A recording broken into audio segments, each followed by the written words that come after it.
not maka-generate kami ng sample o hindi, we will still be trying po. We will still subject everything to examination po. If naka-generate po ako ng bones 5 to 7 days, then that I will start po yung pag-process ko doon sa mga kamag-anak. Reference standards. For cross-matching.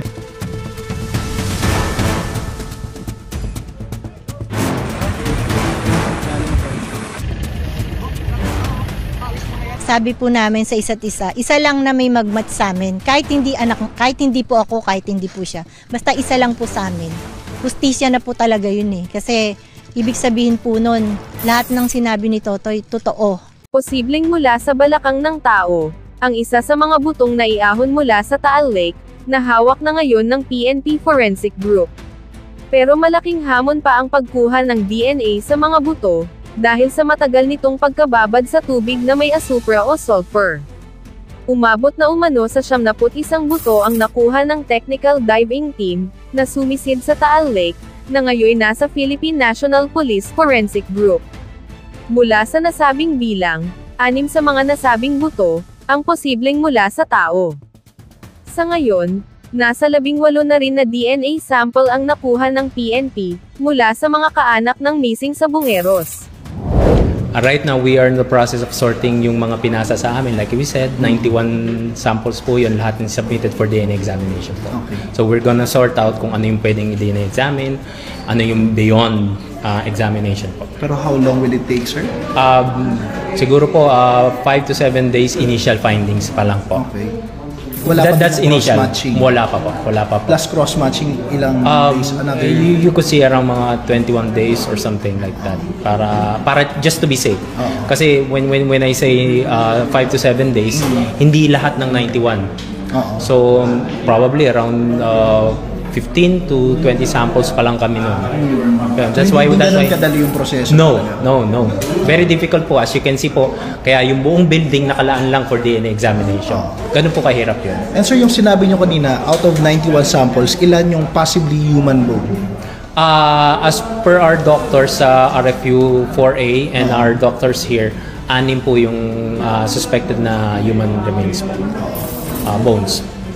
Doon sa 91? Yes, out of the 91 po. At yun yung tinitingnan natin na... Yun yung una natin pinapriority na i-examine. Okay. Pero like we said, it's going to be... It has challenges po.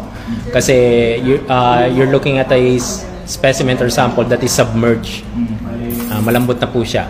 Yun po yung initial findings po natin. Expectation na lang, sir, siguro para sa families na naghihintay. We don't want to give them any false hope po.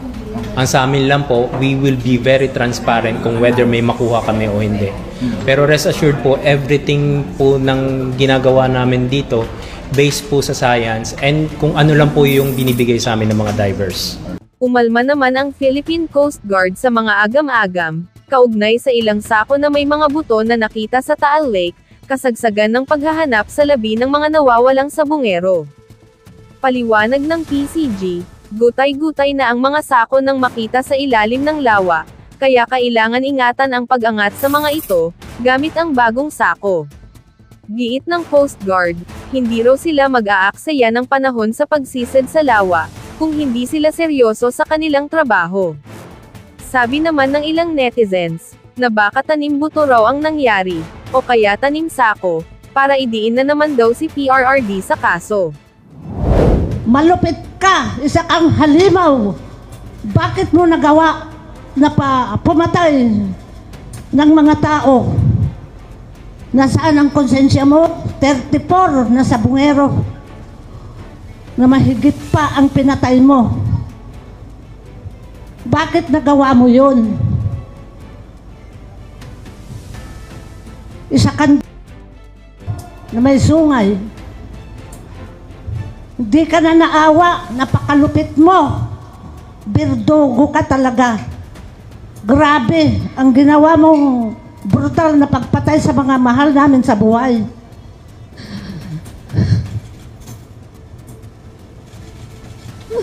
Napakalupit mo, sobrang pait yung ginawa mo. Atong ang talaga. Asan yung anak ko? Ay, balik mo! Sobra ka. Hindi masama yung anak ko, nakatulad ko. Mahirap man kami, pero hindi kami masasamang tao. Pero ikaw, mayaman, bilyonaryo, pero ubot ka ng sama. Sagad hanggang buto ang kasamaan mo. Ngayon, masaya na ba kayo? Sa nakikita niyong paghihirap namin ng mga pamilya, na kinitil niyo ang mga buhay nila. Nasaan? Nasaan ang konsensya niyo? Tignan niyo. Ako. Tignan niyo. Matanda na ako. Hindi mo iniisip kung ano ang mararanasan namin na mga katulad namin na mga magulang na may edad na. Dapat ang mga anak namin ang mag-alaga, mag-alalay sa amin. Pero anong ginawa mo? Nakakagigil ka. Kung na ako'y naging lalaki man lang sana. Diyos ko. Nagpapasalamat po ako sa pagkakataon na binigay nyo sa amin. Lalong-lalo na po kay Sir Dondon, salamat po talaga na binigyan niya kami ng hostesya na matagal na naming hinahanap. Sobrang tagal na po kami naghihintay, 4 na taon na. Nagpapasalamat po kami at sana hanggang dulo suportahan niya kami. Kasi ito ang tangi naming pag-asa na hinihingi nila na matibay na ebidensya. At sa tulong po ng kinaukulan, sobrang sakit po talaga ng ginawa nyo sa amin. Lalong-lalo na po ako. Tingnan nyo po yung estado namin sa buhay para malaman nyo. May puso pa ba kayo? Hindi nyo ba nakikita ang mga katayuan namin para ganituhin nyo kami? Napakasama nyo, Mr. Atongang. At ng inyong mga kasabwat, wala kayong kasing sama. Pati mga pulis, nanumpa kayo na magtatanggol kayo, lalong-lalo sa mahihirap. Pero ganito yung ginawa nyo sa amin. Nasaan ang katarungan? Hindi natin pwedeng hayaan ito. 10 ng mga mastermind, yung grupo nila, and hindi na pwede to. Hindi na pwede itong bumibili ng tao yung grupo nila, Mr. Atong Ang and the rest of the pinangalanan ni alias Totoy. Pagmasdan mo nga kami ngayon tignan mo.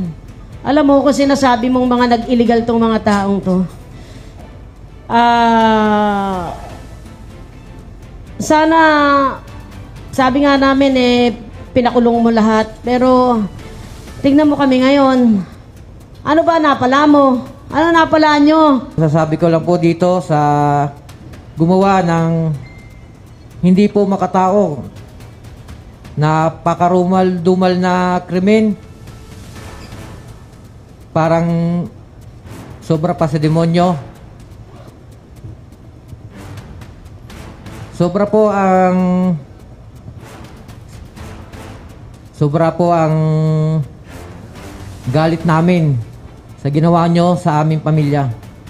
Ultimong bata, hindi mo pinaligtas. Anong klase kang tao? Hindi ka ba natatakot sa Panginoon?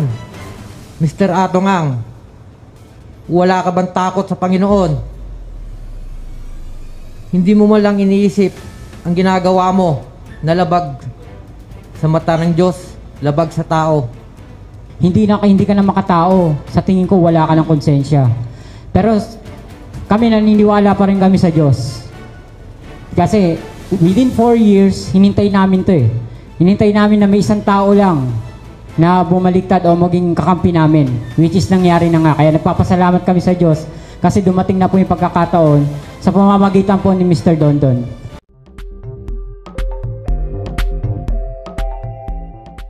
Una-una, ano ho bang dapat kong itawag sa'yo, Julie o Dondon? Siguro, pwede na rin siguro Totoy, pwede Dondon din, pero mas maganda Totoy na lang, Pinky. Okay, Totoy. Totoy, didiretsuhin ko na, para lang malinaw. Ano ang naging papel mo dito sa pagdukot sa mga sabungero? Sa totoo lang, ako yung pinagkatiwalaan ni Mr. Atong Ang sa lahat ng bagay. Pati sa property niya, pati dito sa operasyon ng Petmaster. Yun ang naging papel ko. Ngayon, yung sa missing sa bungero naman, yung si Mr. Eric De La Rosa ang taga-monitor sa audio at pag mayroong tsope na nakikita niya, itinatawag niya kay Mr. Charlie Atong Ang, din si Atong Ang, itinatawag niya rin sa akin at kinakausap ko na rin yung si Elda Rosa. Then pag mag-signal na si Eric De La Rosa, nakausap niya na si Boss Atong, babalikan ko ulit si Mr. Atong Ang. Tatanungin ko, Boss, okay na ba na kailangan ng pick upin yung ano? O sige, tawag mo na yan doon sa mga pulis. Yun ang naging papel ko sa kanya. Ako ang tagatawag at ako ang taga-usap doon sa mga tao na gumagawa ng tsupe. So, babalikan ko lang. So, ibig sabihin nun tsupe sa pagkaintindi ko pag nagkaroon ng dayaan? Yes. Okay, yeah. so pag may nakita itong sinasabi mong si Eric De La Rosa, minomonitor niya yung laro, no? Yes. Tapos pag may nakita siyang tsupe at tinatawagan niya si Atong, gaya ng sinasabi mo, at pagkatapos nakakarating din sa'yo, paano ka napasok dito? Si Eric ba ang kumakausap sa'yo o si Atong ang tumatawag sa'yo? Minsan kasi dinidirekta na yan tinatawag ni Eric De La Rosa sa akin. Okay. At agad kinumpirma ko doon kay Mr. Atong Ang na mayroong tsupe dito. Sagot niya kagad, alam mo nang gawin mo. Kausapin mo yung tao at i-turn over mo doon sa mga pulis. Okay. Sino yung kausapin mo yung tao at saan ang turnover sa pulis? Doon mismo sa inyo, halimbawa sa Manila Arena, doon ko sila pinapasok sa Cock House para kapin yung mga tao, din mag-antay ako doon sa mga pulis. Okay. At sino yung mga pulis na pumupunta doon at kinukuha itong mga dinadala mo sa isang kwarto? At sa ngayon, hindi ko muna mapangalanan yung mga pulis na yan at hindi pa ako. Okay. Totoy, so ganito, no? Hindi mo pa papangalanan yung mga pulis. Dito sa sinasabi mo na case ng missing sabungero, ilan sa kanila, sa pagkaalam mo na ikaw mismo ang gumawa, ay dinala mo sila sa isang lugar? Ano yung tawag mo dun sa lugar? I didn't quite get that. Sa totoo lang, hindi naman ako ang gumawa nun para sa ano. Ako lang ang pumipick up doon sa taong gumagawa ng tupi at nakausap ko yan ng maayos at dinala ko yan sa Cock House. Ibig sabihin ng Cock House, yun yung pinagdagalahan ng mga entry doon na pinapasok yung mga manok nila. Duck House. Cock House. C-O-C-K, doon mo dinadala sa Cock House itong mga sinasabing nandaya? Yes, okay. Pinky. So, Totoy, pagka dinala mo sila doon sa Cock House na yon, sabi mo may tinatawagan kang police para i-pick up sila, hindi ba? Nakikita mo ba, with your own, nandun ka pa ba sa lugar, sa Cock House, kapag pinipick up na itong mga taong nandaya? Nandun yung ginahit ng witness, si Rogelio Burican. Yun ang inuutosan ko para bantayan yung mga taong nandaya. Opo. Yung si Roger Burican. Pero kayo po, nandun pa po kayo sa Cock House bago po i-turn over itong mga taong supposedly nandaya sa sinasabi niyo pong police? Minsan kasi sa sobrang busy ko, minsan iniwan ko na lang doon sa driver ko yung si Rogelio Roger Burican na pagkatiwalaan ngayon ni Mr. Atong Ang na ginamit niya maging star witness para sa kaalaman ng lahat. si Rogelio Roger Burican, siya yung nagbitbit ng taong nawawala, yung pinalabas sa Channel 7. Dalawa yan sila. Yung nakapula kanina, siya yun si Rogelio Burican, bakla yung palayaw niyan. At yung kasama niya si Rodilio Anigig, yung nakaputi kanina, napula yung sombrero. Sila po yung nakuhaan sa ng video ng cellphone na binitbit nila yung tao bago wala, yung nakapusas. So, Totoy, balik lang ako dun sa tanong ko, no? So, dinadala mo sila sa cockhouse, tapos may tinatawagan ka, sinasabi mo na pulis, tama pa ba? Tama pa ba ako doon? May tinatawagan kang pulis at mula doon pupunta yung pulis. Mga pulis po yan, mga pulis. At ilan sila? More or less, ilan yung pulis? Basta yan sila lahat, kulang-kulang 20 yan sila. Na pulis? Nasa 30, kasama yung civilian. 30. Okay.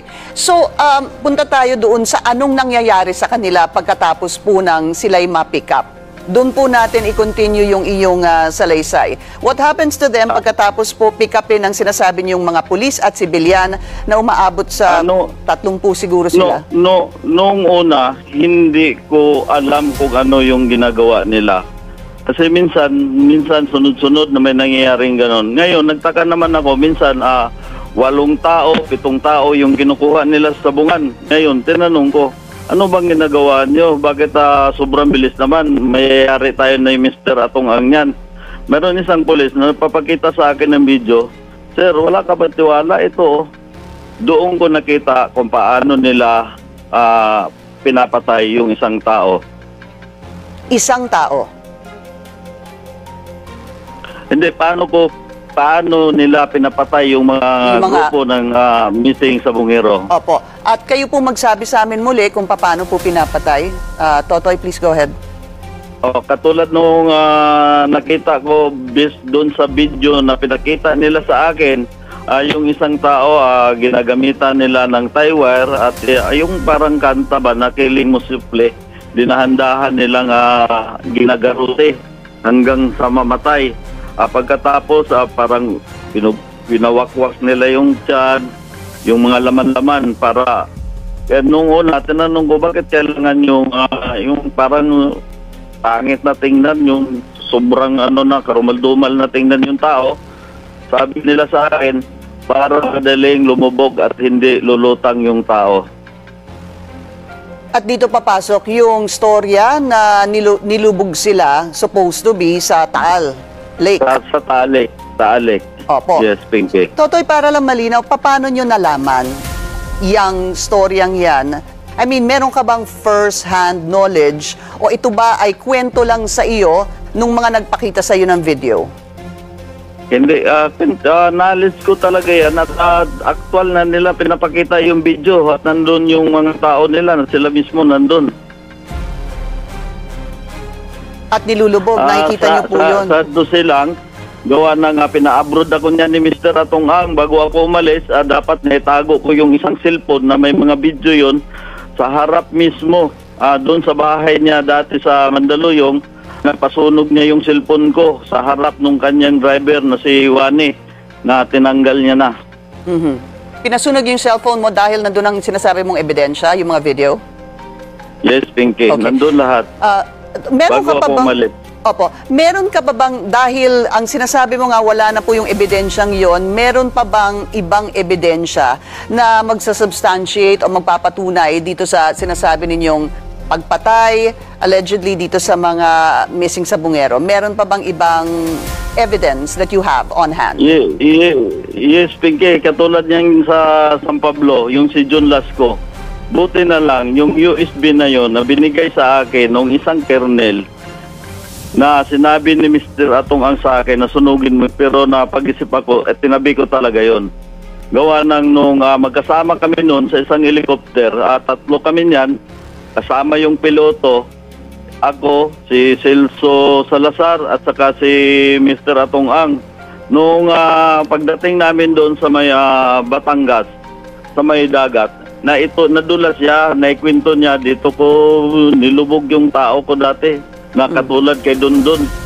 Bigla silang nagsinya si Celso na tinuro ako na nandun ako sa harap. Bigla nila tinanggal yung headset. at nag-usap silang dalawa.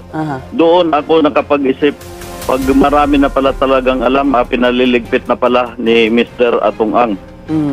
So, meron ka pang, nasa iyo pa itong USB na to, Totoy? Yes, nasa akin at naibigay ko na yan din doon sa DOJ, sa IDJ. Nabigyan ko na rin sila ng nandun kopya. na? Nasa CIDG na? Yes, Pinky. Okay.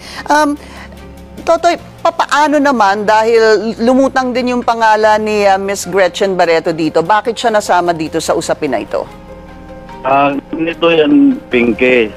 Minsan, 24 hours, magkasama yan sila sa isang kwarto, magkatabi pa. So, lahat ng sikreto, binibulgar din ni Mr. Atong Ang kay Gretchen Barreto.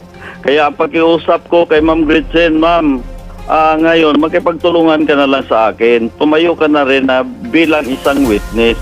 Dahil alam mo naman lang mga pangyayari at kwinikwintor mo naman sa'yo lagi yan. Meron pa bang may iba ka pa bang kasama, Totoy, na magpapatunay dito sa iyong sinasabi? Sa totoo lang, yung apat na nasa kanya na mga tao na involved, yung nakasuhan, yung mga kasama ko na pinapa-interview na, kunyari, kawawang-kawawa, nasa kanya yan. Sila lahat may alam yan. Binabaliktad nga nila doon sa interview na kawawang-kawawa at ako daw ang milyonaryo at parang binabantaan ko pa raw ang buhay nila. Mr. Atong Ang masabi ko lang sa'yo, humarap ka. Dito natin makikita kung sino ba talaga sa atin dalawa nagsisinungaling. Yung mga tao, tinuruan mo pa dahil nga sa influensya ng pera mo, pasahod mo, buong pamilya nasa loob. Kaya kung sa totoo lang, kung magsabi ng totoo yung mga apat na yan, maliwanag, walang ibang ituro kundi si Mr. Atong Ang. Isama ko lang yung pag-file kanina ni Atong Ang, no, ng reklamo. Ang sabi niya, nanawagan siya sa'yo, ang sabi niya, huwag ka nang magsinungaling. Itinuring kita na parang anak, pati ako, papapatay mo. Idadamay mo pa ako. Hindi, totoo yan. Sino ba naman si Dondon Patidungal? Ultimong tao lang ako. Katulad ng sinabi ko sa kanya, ngayon napakasama na ng tingin niya sa akin. Kung maalala nyo sa Senate hearing kung paano niya ako nagtanggol, doon pa lang kung talagang hindi ko siya pinagtanggol, pwede ko ituro siya kagad dyan, doon pa lang, on the spot. Diba? Isa pa, mayroon pang isang Pinky, yung isang kaso, yung para alam ng lahat sa mga nakikinig sa akin, yung kaso ni Mr. Yulo hanggang ngayon hindi mapamasolve yun. Ngayon, nanawagan ako sa mga anak ni Mr. Yulo. Ito na ang pagkakataon na ang mastermind si Mr. Atong Ang kasama yung kanyang anak kasama yung kanyang kapatid na si William, yun ang nagmumonitor kay Mr. Yulo doon sa Pampanga, kasama yung dating si IDJ na si Ediboy Villanueva. Ang una, sinabi niya sa akin, doon may atraso kay Irap yan, kinuha yung mga alahas ni Irap. Kalaunan, nalaman ko may utang pala sa kanya na 5 million. Nung bandang huli, nalaman ko na kumpare pala niyan. Ganon kasama si Mr. Atong Ang. At saka yung mastermind, nakakulong. Yung driver ng motor, nandyan sa kanya. Ang pangalan ng driver ng motor, si Julius Gumulon. Yun ang niya. Yun yung driver, nasa kanya. Kasama yan sila Roger Rogelio Buricat. Kailangan mo lang daw ng pera ayon sa kampo ni Atong Ang kasi natalo daw kayo sa eleksyon? Pinky, sa totoo lang, di ba sinabi niya, pinalabas niya na bilyonaryo ako. Bakit kailangan ko pa ng pera? Sa totoo lang, yan si Mr. Atong Ang, napakagaling magsinungaling yan. Ayun na ang masasabi ko. Nung panahon, para malaman nyo, tingnan na lang natin yung mga nakaraan. Di ba gusto niya rin ipapatay si Chavit Singson? Kaya nagkagulo ang buong Pilipinas noon? Siguro sa interview mo kahapon, ano, ilang katanungan na lang, dun sa ilang mga lumalabas pala na mga storya, Totoy, meron kasing lumalabas na meron daw senador at meron pang kongresista na dawit dito sa kaso. Totoo ba to? Alam mo, gawa-gawa niya lang yan para magalit yung mga senador at saka congressman. Gawa nung itong totoo talaga na membro sila ng ALPA. Ngayon, yung mga senador at mga ilang tao against doon sa mga ginagawa niya. Ngayon, nagmi-meeting yan, nandun ako, sinasabi niya, kasi nakasampol na sila na mayroong pinapapatay na missing sa Bungero. Ngayon, nag-meeting ulit na nandun ako sa harap. Sinabi niya sa buong membro, kung hindi natin gagawin to, hindi lalaki yung sales natin. Noon yan, katarantado, ginawa pa niya akong sinungaling. Katulad nung sinabi niya na ako daw nag-extort sa kanya, kailangan ko ng pera dahil natalo ako nung eleksyon. Sa totoo lang, Pinky, yung mayroon silang pinapirmahan na papel sa akin para baliktarin ko. Yung recantation. Recantation. Para baliktarin ko lahat ng katotohanan. Sinabi, inupiran pa ako ng 500 million, hindi 300 million katulad nung sinabi niya. 500 million ang inoffer sa akin. Ang sabi, hindi kaya ng konsensya ko na tanggapin ko yung halagang 500 million dahil buhay na ng pamilya ko ang nakataya dito at pamilya ng mga namatayan na mga missing sa Bungero. Marami siguro nagtatanong din, Totoy, bakit ngayon? Bakit ka ngayon nagsalita? Sa totoo lang, ngayon lang ako nagkakataon dahil nagtiwala ako kaya Direct PNP Septore, kaya DOJ Remulla, at saka ang pinakalas dito, pinapapatay niya na ako. At gusto pang masakirin kami buong mag-ina, pati mga anak ko. Matanong na rin kita, Totoy, kailan mo huling nakausap si Atong Ang? The last, kausap ko siya, nung nagmamakawa na siya sa akin, nagtitik siya sa akin na parang 7 days ago, nagtitik siya sa akin na mag-usap daw kami sa isang hotel, ayusin na namin at hirap na daw sa kalagayan niya. At yung meron, mga last namin pag-uusap. About 7 days Tapos ago. Pinky. At nandun, nasa iyo pa itong text na to na nagmamakaawa siya gaya ng sinasabi mo. Nandito sa akin, hindi niya pwede isinungaling na sa akin. Gusto mo basahin ko para mayroon kang idea. Okay naman po, basta wala ho sanang mga mura, no? Hindi na, okay na, basta at least sinabi ko. At sige, go ahead. Totoy, sige, go ahead. Para malaman nyo, pinapapatay niya ako sa halagang 50 million para alam ng lahat na kaya ako naglakas loob ng ganito. Sabi ko nga sa sarili ko, aanhin ko yung pira kung mapatay naman ako at mawalan ng hustisya ang mga kamag-anak ng mga missing sa Bungero. Alright.